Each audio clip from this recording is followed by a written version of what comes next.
Well, Surya Deva is the Deputy Chair of the UN Working Group on Business and Human Rights and an Associate Law Professor at the City University of Hong Kong and joins us now. Nice to have you with us. You just heard there what China's official line is on this, saying that it is not happening, the persecution of Uyghurs, and saying that people are paid to make up lies about China. Are you paid to make up lies about China?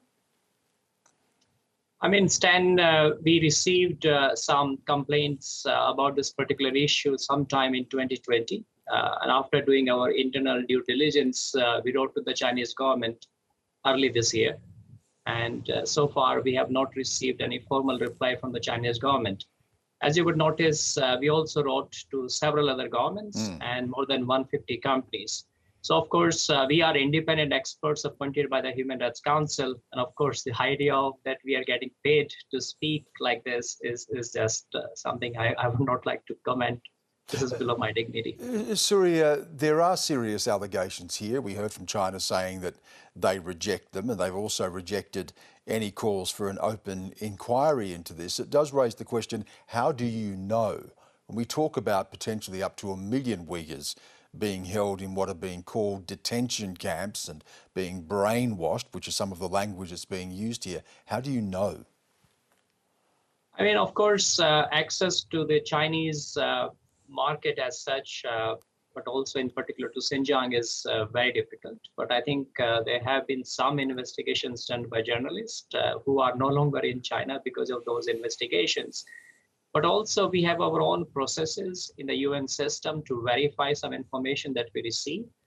And I would like to highlight that we call it allegations. So these are the allegations. And I think we would like the Chinese government to invite us to do the fact finding as part of the country visit. We visit many other countries in the world. I think China should allow our visit as well. Others are going further than just allegations. There have been claims of genocide and coming directly from countries, including the United States, human rights groups and others.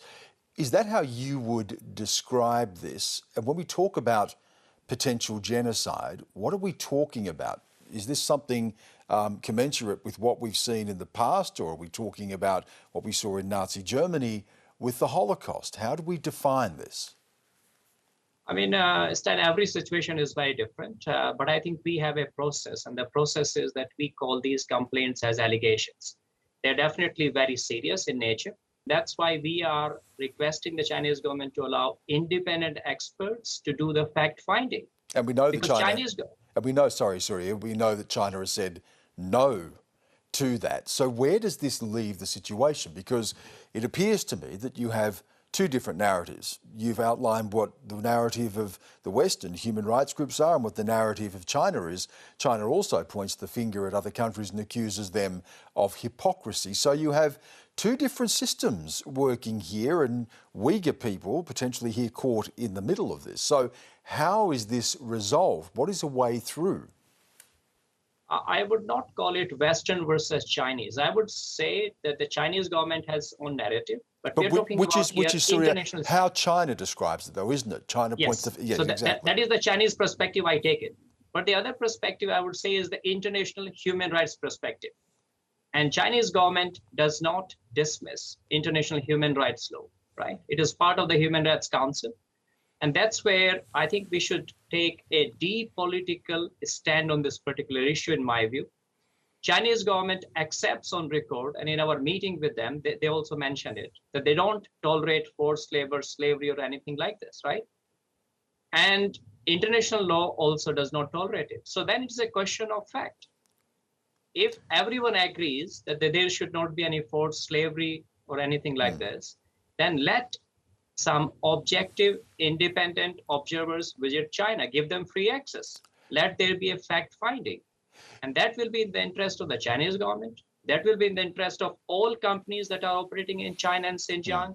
And also that will be in the interest of the global community. And Surya, on companies, you mentioned companies, and one of the things you've called for as well is that companies doing business there apply their own due diligence when it comes to human rights. So what are you talking about here? Potentially sanctions as well. Others have talked about even boycotting of the Olympics. That's a government issue. But let's look at companies and what you're expecting companies to do in this case.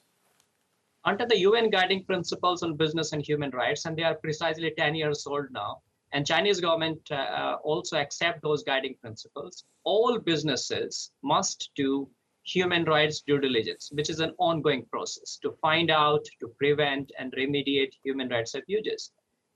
What we are hearing is that many companies are saying that they find it extremely difficult to do meaningful human rights due diligence in Xinjiang. That's why we are encouraging the Chinese government to let these companies do the due diligence, right? When it comes to sanctions, other matters, this is for not us. So we don't want companies to withdraw from a market simply because there are issues there, right? Because one company may withdraw, some other company may come in, and the systemic issues may remain there, right? So our approach is constructive engagement, both with the Chinese government as well as with businesses. But of course, if that is not happening, then of course they may have to make a call and withdraw from a market. Surya Deva, it's been a pleasure to have you on the program. Thank you again. Thank you very much, Stan.